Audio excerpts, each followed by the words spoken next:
Marco എന്ന സിനിമയ്ക്ക് ശേഷം ക്യൂബ് എന്റർടൈൻമെന്റിന്റെ ബാനറിൽ ഷെരീഫ് മുഹമ്മദ് നിർമ്മിച്ച ബിഗ് ബഡ്ജറ്റ് ചിത്രമാണ് കാട്ടാളൻ. ഇന്ത്യയിലും മറ്റു പല രാജ്യങ്ങളുമായിട്ടാണ് ഇതിന്റെ ചിത്രീകരണം പൂർത്തിയാക്കിയത്.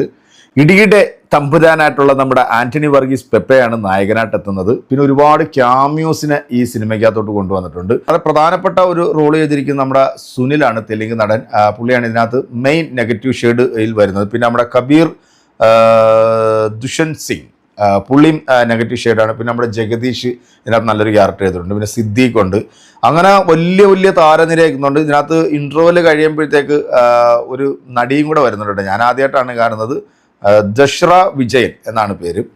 അപ്പോൾ നമ്മുടെ ആന്റണി വർഗീസ് പെപ്പയുടെ ഇടിപ്പടം കാണണം എന്ന് ആഗ്രഹിക്കുന്നവരാണെന്നുണ്ടെങ്കിൽ തീർച്ചയായിട്ടും ഈ ഒരു സിനിമ കാണുമ്പോഴത്തേക്ക് കുറേ ആളുകൾക്കൊക്കെ ചിലപ്പം ഇഷ്ടപ്പെട്ടേ. കാരണം ഗംഭീര ആക്ഷൻ സീക്വൻസ് രംഗങ്ങളൊക്കെയാണ് ഈ സിനിമയ്ക്കകത്ത് ചിത്രീകരിച്ചിരിക്കുന്നത്. കൂടുതലും കാടിൻ്റെ പശ്ചാത്തലമാണ് ഈ സിനിമ എടുത്തിരിക്കുന്നത്. കൂടുതലും നൈറ്റ് ഷോട്ട്സ് ആണ് ഈ സിനിമയ്ക്കകത്തുള്ളത്. ക്യാമറ വർക്കൊക്കെ കിഡുവാണ്. അതുപോലെ തന്നെ BGM ബാക്ക്ഗ്രൗണ്ട് സ്കോർ നമ്മൾ എടുത്തു പറയേണ്ടതാണ്. രവി ബഷറാണ് ഇതിൻ്റെ മ്യൂസിക് ആൻഡ് BGM ചെയ്തിരിക്കുന്നത്. സത്യം പറയുകയാണെന്നുണ്ടെങ്കിൽ ഈ സിനിമ തുടങ്ങി അവസാനം വരെയും ബീജത്തിൻ്റെ കളിയായി പടം.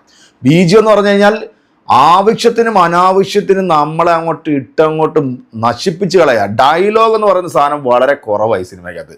ചായ കുടിച്ചോ, എന്തെടുക്കുന്നു എന്ന് മാത്രം ചോദിക്കുന്നതിന് വരെ BGM ആണ് കൊടുക്കുന്നത്. ഓരോ വില്ലന്മാരെ കാണിക്കുമ്പോൾ, ഓരോ ക്യാമിയോ റോൾ കാണിക്കുമ്പോഴും BGM എന്ന് പറയുന്നത് ഇങ്ങനെ ഹൈ ഇതിൽ കൊണ്ടുവന്ന് നിർത്തിയിരിക്കുക. സത്യത്തിൽ ഈ ഒരു BGM ആണ് ഈ സിനിമയുടെ ഏറ്റവും വലിയൊരു പ്രശ്നം. പിന്നെ എന്ന് പറഞ്ഞാൽ ആക്ഷൻ രംഗങ്ങൾ എന്നൊക്കെ പറഞ്ഞു കഴിഞ്ഞാൽ വെടി, പുക, ബോംബേറ്, മറ്റത് മറിച്ചതൊക്കെ ആയിട്ട് ഇങ്ങനെ ചറപറ ഇൻട്രോല് കഴിയുമ്പോഴത്തേക്ക് പിന്നെ ചറപറ വെടിവെപ്പും ഇതൊക്കെയാണ്. ശ്രീലങ്കയിലേക്ക് പോകുന്നു. ശ്രീലങ്കയിൽ പിന്നെ പെപ്പയെ പ്രൊട്ടക്ട് ചെയ്യാൻ വേണ്ടി കുറേ ആൾക്കാർ ഇങ്ങനെ ബൈക്കിനകത്ത് ഇങ്ങോട്ടൊരു എന്തൊക്കെയാണോ കാണിച്ചു കൂട്ടുന്നത്.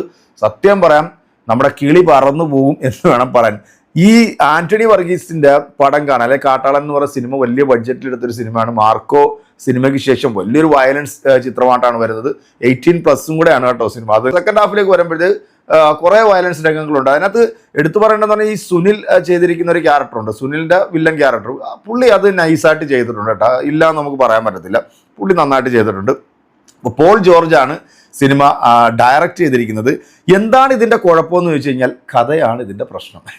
ഇവൻ എവിടെ നോക്കിയാണ് ഈ കഥ എഴുതിയെന്ന് അറിയത്തില്ല. എനിക്ക് തോന്നുന്നു ഈ രവി ബഷറിന്റെ മ്യൂസിക്കും ബാക്ക്ഗ്രൗണ്ട് സ്കോറിനും വേണ്ടി മാത്രം ഒരു സിനിമ ചെയ്തു വെച്ചതായിട്ടാണ് എനിക്ക് സത്യത്തിൽ കാട്ടാളൻ സിനിമ കണ്ടപ്പോഴത്തേക്ക് തോന്നിയത്. ഫസ്റ്റ് ഹാഫ് ഒരു ആവറേജ്, സെക്കൻഡ് ഹാഫ് വരുമ്പോഴത്തേക്ക് അതിലും താഴോട്ട് പോകുന്ന ആ ഒരു രീതിയാണ് സിനിമയ്ക്കകത്ത് ഉടനീളം കാണിക്കുന്നത്. പിന്നെ ഇതിൻ്റെ ഒരു കളർ ഗ്രേഡിങ്ങും കോമ്പിനേഷനൊക്കെ അത്യാവശ്യം നൈസായിട്ട് ചെയ്തിട്ടുണ്ട്. ഞാൻ പറഞ്ഞില്ല, കാട്ടിലെ സംഭവങ്ങളൊക്കെ അത് ഇതിൻ്റെ മെയിൻ ഒരു കണ്ടന്റ് എന്ന് പറയുന്നത് കാട്ടിലെ ആനയെ വേട്ടയാടി കൊമ്പെടുക്കുക, അത് മറിച്ച് പല രാജ്യങ്ങളിലേക്കൊക്കെ വിൽക്കുക. ഈ കൊമ്പിന് വേണ്ടി രണ്ട് വില്ലന്മാർ തമ്മിൽ അടി കൂടുന്നു. അതിൻ്റെ ഇടയിലേക്ക് നമ്മുടെ നായകനായിട്ടുള്ള നമ്മുടെ ആന്റണി പെപ്പെ വന്ന് ചാടുന്നു. പിന്നെ അവിടുന്ന് പിന്നെ അങ്ങോട്ട് ഇവർക്കെതിരെ പോകുന്ന ഒരു സാധനമാണ് ഇത്. പക്ഷേ ഇതിനകത്ത് സത്യം പറയാം, എന്തെങ്കിലും നല്ലത് എന്നൊരു പോസിറ്റീവ് പറയണമെന്നുണ്ടെങ്കിൽ അത്യാവശ്യം ജഗദീഷിൻ്റെ ക്യാരക്ടർ കിഡുവായിട്ട് ചെയ്തിട്ടുണ്ട്. ജഗദീഷ് നന്നായിട്ട് ചെയ്തിട്ടുണ്ട്. പുള്ളിക്ക് വളരെ വ്യത്യസ്തമായിട്ടൊരു ക്യാരക്ടർ. പിന്നെ കുറേ വയലൻസ് രംഗങ്ങളൊക്കെ ഉണ്ട്. അതുമെല്ലാം കിഡിലിനായിട്ട് തന്നെ ചെയ്തിട്ടുണ്ട്. മേക്കിങ്ങും അത്യാവശ്യം കൊള്ളാം. പക്ഷെ എന്താണ്, കഥയില്ലെങ്കിൽ പിന്നെ മൊത്തത്തിൽ പോയില്ലേ. ആ കഥ കൊണ്ടുപോയ രീതി ശരിയായില്ല എന്നുള്ളതാണ് എൻ്റെ പേഴ്സണലായിട്ടുള്ള അഭിപ്രായം. ഇതാണ് കാട്ടാളൻ എന്ന സിനിമ കണ്ടപ്പോൾ എനിക്ക് കിട്ടിയ ഒരു ഫീലും. അത് എൻ്റെ മാത്രം ഒരു ഒപ്പീനിയനാണ്. മറ്റുള്ളവർക്ക് എന്താണോ അതെനിക്കറിയില്ല. പക്ഷേ ആൻ്റണിയുടെ പടം കാണാൻ വരുമ്പോൾ ആൻ്റണിയുടെ പടം കാണാൻ വരുന്നത് ഇടി കാണാൻ വേണ്ടി വരുന്നത്. പക്ഷേ ആൻ്റണിയുടെ ഈ ഇടി അതത്ര അങ്ങോട്ട് ഏറ്റില്ല എന്ന് വേണം പറയാം. കാരണം ആൻ്റണിയുടെ ഇടി എപ്പോഴും നാടൻ ഇടി കാണാനാണ് ആൾക്കാർക്ക് കൂടുതൽ താല്പര്യം. ഇത് കുറച്ച് സ്റ്റൈലിഷൊക്കെ ആക്കി വേറെന്തൊക്കെയോ രീതിയിലൊക്കെ ആക്കി എടുത്തതുകൊണ്ട് അത് പ്രേക്ഷകർ അതെങ്ങനെ സ്വീകരിക്കും എന്നുള്ളതിനെക്കുറിച്ചിട്ട് എനിക്കറിയില്ല. പക്ഷേ എനിക്ക് എന്തായാലും സംഭവം വർക്കായില്ല. അപ്പം സിനിമ കണ്ടവരാണെന്നുണ്ടെങ്കിൽ നിങ്ങളുടെ കമൻറ്റ് നമ്മുടെ കമൻറ്റ് ബോക്സിൽ അറിയിക്കുക. അടുത്തൊരു സിനിമാ വിശേഷമായിട്ട് വീണ്ടും കാണാം. അതിലേക്ക് എല്ലാവർക്കും ബൈ.